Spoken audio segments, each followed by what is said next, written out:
I want to explore where expectations come from in the sense of Ohio State and beyond for programs. We'll take Ohio State to start off here, and then we'll dive into maybe beyond Ohio State and look at some of the other programs. And since we have Pigskin Pete with us, maybe we'll just use Syracuse, for instance. Yeah.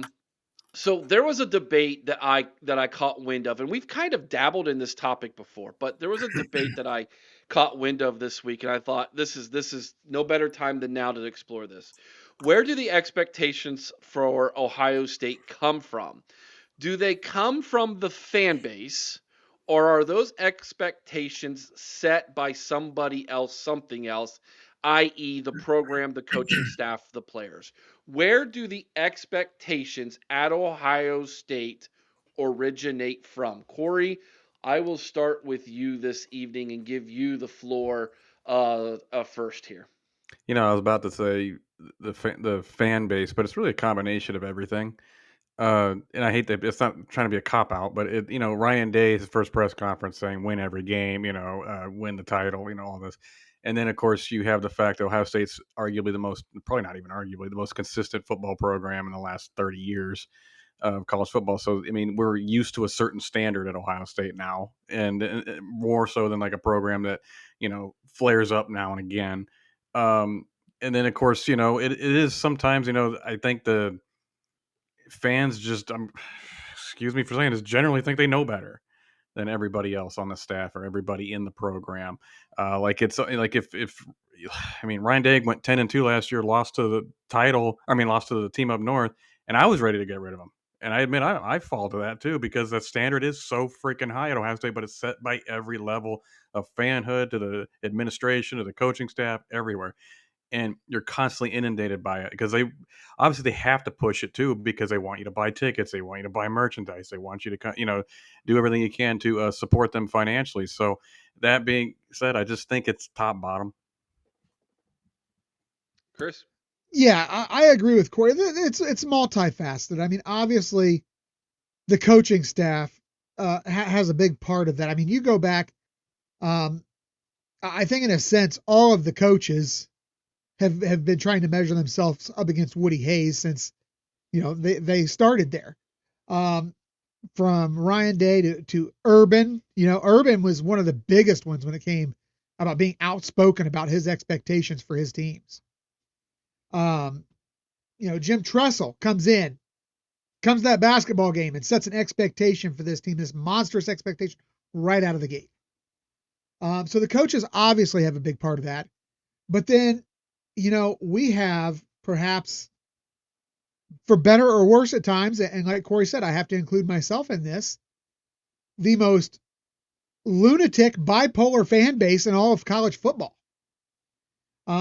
Because we do set expectations so high for this team that when they even falter a little, we sometimes go over the deep end. And the media feeds into the fan base without a doubt, or into the expectations without a doubt. So, I mean, you look at this, there's no one point that it comes from. But I would also say, if you look back to last season's team, as much as anything, I thought the players set the expectation, Eric. When Denzel comes back and says, we're back here to win a national title, it's natty or bust. When Jack Sawyer says, I came back for these reasons, to beat Michigan, win a Big Ten, win a national title, the players, as much as the coaches and the fans, set the expectation. So I don't think you can pinpoint one group that does this for Ohio State. I think we all feed off of each other. And sometimes I think we take it to an unrealistic level. Petey, your turn, my man. Man, Corey, I love the Woody Hayes shout out as like this is where it started all the way back then. I fully agree. Kudos, that's spot on. I've looked back at their record history. You all know Ohio State better than I do. Since 2002, you all have had 2 seasons One, I'm not even counting because it's 2011 with Fickle, right? When that whole thing with Tressel happened and Fickle got inserted. The other season was 2004 when Tressel went 8-4. Every other season, you've had double-digit wins. That's automatically setting a precedent, which deservedly so. I think you guys should have that mindset. You're spoiled, and I like to see it. But I'm just saying, like, I don't think it's an unfair expectation. I think to answer the question, the expectation is as the program, like one of the three options Eric laid out. I think it's just the program. We've been successful. Looking back even further than Woody Hayes, gosh, the coach. I'm not going to. This is pre-Big Ten days, right? Like the Western Conference, I guess it's saying, but like you were traditionally at least 80-90% wins, depending on the season, most of the time. Like this is pre-Woody Hayes. So it's just a mindset that's been ingrained in you all. As talking Syracuse as a counterexample, our last double-digit win season before this year, which I really don't even count because it was a bowl game that got us to 10, was 2001. And again, that was even because of a bowl game. So we're not used to winning, right? Like we felt like this year we won the Super Bowl basically. But on the counter, yeah, you're right. I think it's just the program to answer the question. Sean Schrock points out 2 losing seasons in 50 years.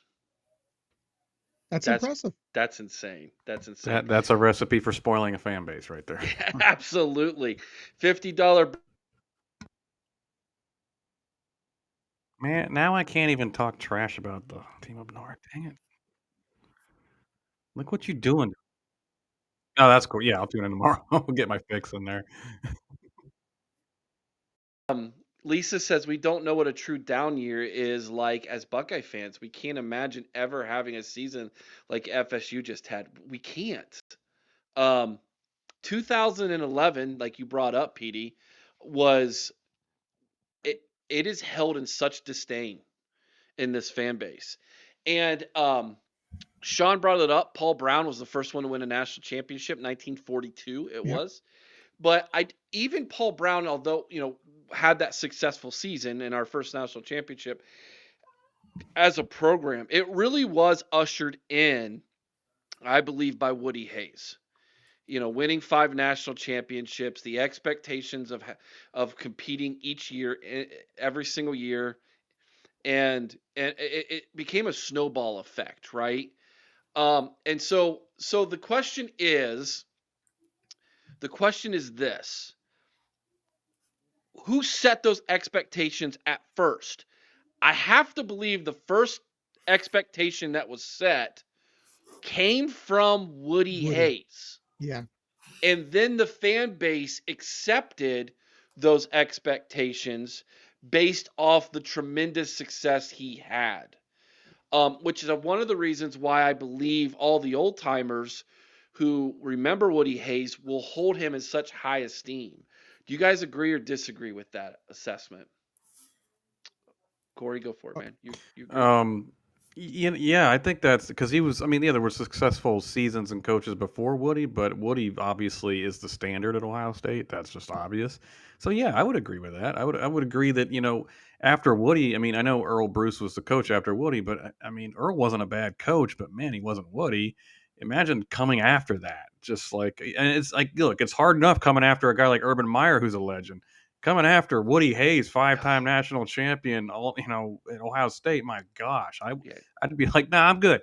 I'm good. Wait till the next guy. Earl Bruce, dude. God bless you, man. Yeah. Good So night. Eric, I say all that to say, yeah, I think you're 100% right. Do y'all remember what they called Earl, right? What his nickname was, right? Oh, 9-3, I think. 9-3 Earl. 9-3 Earl. Yeah. Petey, do you think a coach that coached Syracuse for 10+ years, Give it to me. Give it to me. 9-3 coach, like you all would be like, yes, sir, we'll sign up for that, right? Glass overflowing, yes, 100%. Yeah. So those expectations, right, that have been, I think, ingrained in us, like indoctrinated in us, part of our DNA, right? Like I, as a Buckeye fan, I was born, Corey, you the same way. Chris, I assume you were the same way too, man. We were born into this thing with those expectations, right? Like, you're a fan of Ohio State. Here are the expectations. And here comes Ryan Day, which I think you mentioned, Corey, in his presser, who was like, I know what the expectations at Ohio State are, to beat the team up north and win every game after that. That was his quote, not mine. That was his. And so those expectations are what they are. But now here's the question. So let's take it one step further. Now that those expectations have been generationally passed down, keeping those expectations becomes kind of it's a catch-22, because if you don't meet them, all of a sudden you suck, right? And that's not true either, okay? Like Ryan Day has the greatest winning percentage since Nuke Rockne, okay, in 6 years.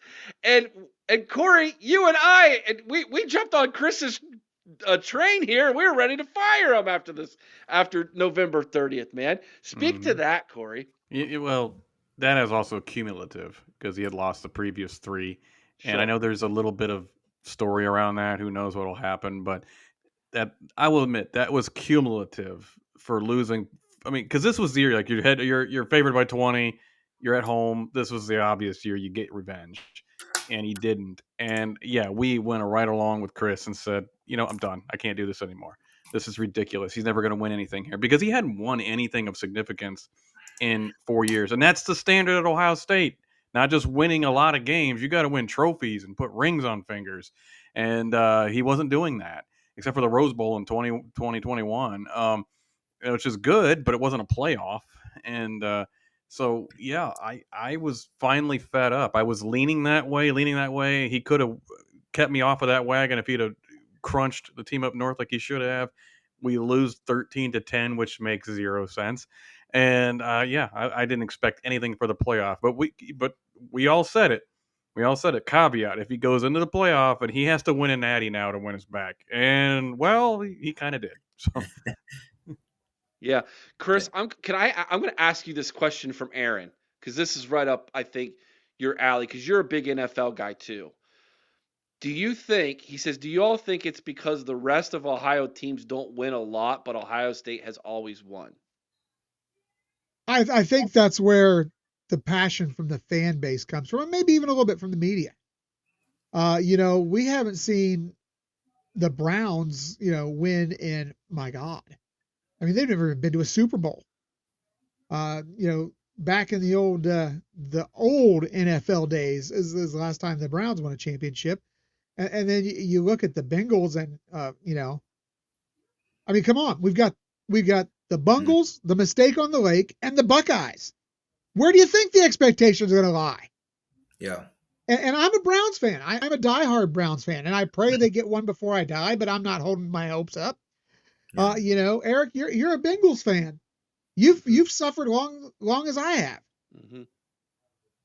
But the Buckeyes are the constant. They're the reliable ones. They're the ones that over the last 3 decades have brought us 3 championships in the last 25 years. They're the ones that, if we go back, yeah, we suffered through the Cooper years. We suffered a little bit through the Bruce years, but then you go back to Woody and the 5 championships. If you look at this team, since 1948, this team has been, no matter what the people from the state of North want to say, this team has been the flag bearer for this conference since 1948. The expectations are high. They're not going to, and you know what? Even going into next season, Eric, the expectations are going to remain high. I mean, you look at it, CBS Sports has us projected as the odds-on favorite to repeat as national champion, even though we've only got 3 starters coming back on defense, and we only have 2 guys that started the season in their position coming back on offense. Yeah, we got some offensive linemen who played, but only 2 of those guys started 2 guys on offense started their position, or I have backwards. I think 3, because you got Tate Smith at wide receiver, right? Yeah. And then you have, no, I guess No, you can't because use Carson did not Hinson. start at center. Correct. So we only had 2 guys that started. Right. in their position coming back. The left tackle started at Rice, but it's not at Ohio Right, State. but not at Ohio State. What about a tight end, Case Merrick? He won't start next He year. won't start. Okay, all right, you're right. Okay, all right. So you're you right. look at this. We are replacing 17 of 22 starters, and the media and Las Vegas have these guys as the odds-on favorite to repeat as national champions. Bobby Mack brings up a good point. Tegro was a starter here, but we don't know for sure he'll keep his spot. That's it. We don't know that he's going to be the starter either. So high. Thanks for using our song in the new intro, dude. Guys, it was fire. Everybody loves it, man. People love the new intro, so thank you so much, So High, for letting us use that. Guys, go check them out. Just go look them up. You can get their music anywhere. You can download music, give them a little jingle in their pocket, and we're in the works. The lead singer and myself have been contacting with one another. We're in the works of doing a joint showdown in Southern Ohio. Maybe opening up for them with a little OHIO podcast Buckeye Talk, and then they take the stage and rock the house, man. So, do we get to sing, Eric? God, we hope not. Okay, am I the drummer? What's going on here? Okay. You're the doctor. Well, you're going to be there to resuscitate everybody after they hear Chris and I sing. Oh, nice. Well, I guess I'm busy that day, I think. Maybe we can get Wargo to come with us, and he can either play the trumpet or sing with us. There you go. Yeah, $2 super chat from Bobby Mack. How is the Pod Squad family doing tonight? Thank you, Bobby Mack, for that birthday gift. We appreciate that very much, man. Brian Days Beard. Ohio State is Ohio's pro team. Absolutely, yes, PD, go for it, my man. I want to comment on, I forget the original point on, was it Woody Hayes 1-5, right? Yeah. And therefore that's the precedent. Fully agree. I'll be transparent. I don't just like to say when I was right. I even more so like to shout out when I was wrong. I was not Team Ryan Day when he was hired. I thought that he would live off of Urban Meyer's coattails. And then after 2 or 3 years, the program would regress. I think about a lot of coaches in that situation, like John L. Smith following Bobby Petrino at Arkansas, Butch Davis leaving Miami, and Larry Coker following him. Larry won a national title with all of his players, right? So anyways, you get what I'm saying, right? I thought, and I was wrong. We're now 5-6 years in. So at the beginning of this year, I actually went back and did some research on Urban Meyer compared to, because he was a national title winning coach, one of many for you guys, compared to Ryan Day, who has not won a national title. How did their rankings match up? How did their recruiting rankings match up, etc.? Average for their tenures. Obviously, Urban, especially before this season, was at Ohio State, so his average was a little more like solidified by just a few years than Ryan, but I thought Ryan had been there long enough where he could do it. Ryan Day, as I recall, this research is a bit off now because we've had 2025's recruiting class as well. Ryan Day, I believe the average, and I pulled on through, was 3.5 average recruiting class. Urban's was slightly above that at 3.75.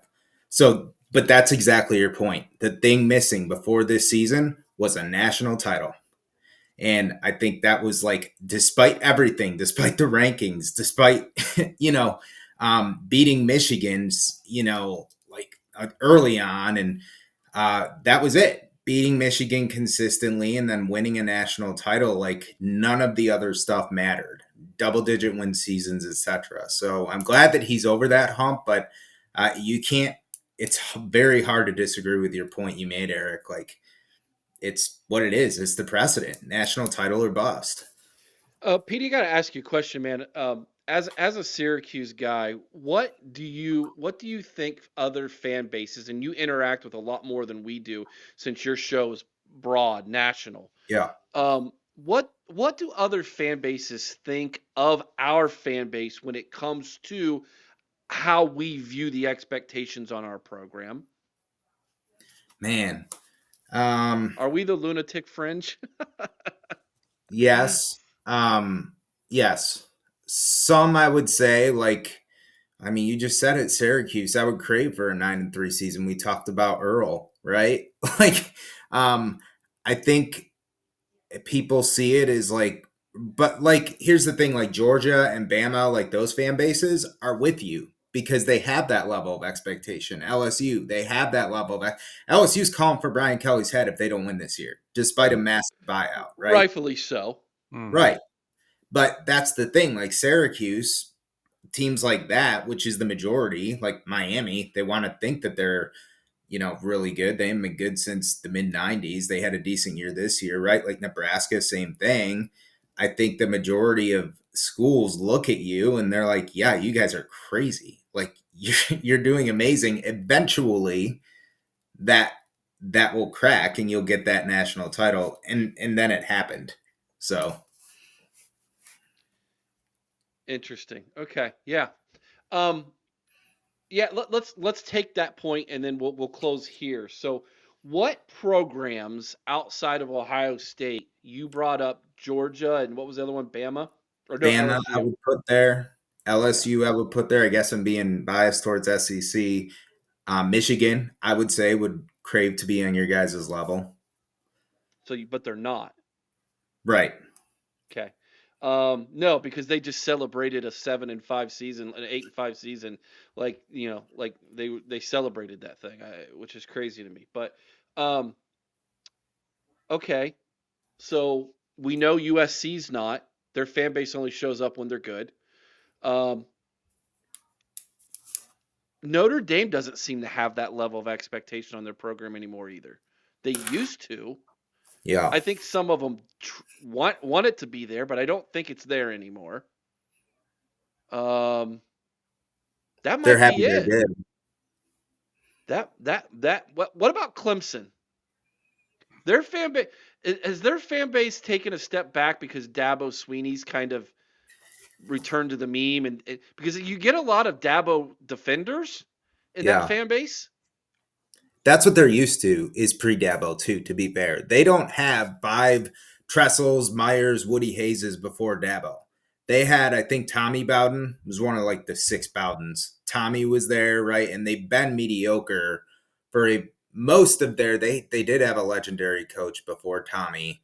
But they didn't have a run, like a sustained run like you guys did. So yes, Dabo's been great for like a decade, but they're also not like what you would call a blue blood for that exact reason, Well, I don't know that, and I know we have a Georgia fan in the chat, and I'm probably about ready to make him really mad. I don't consider Georgia a blue blood either. No.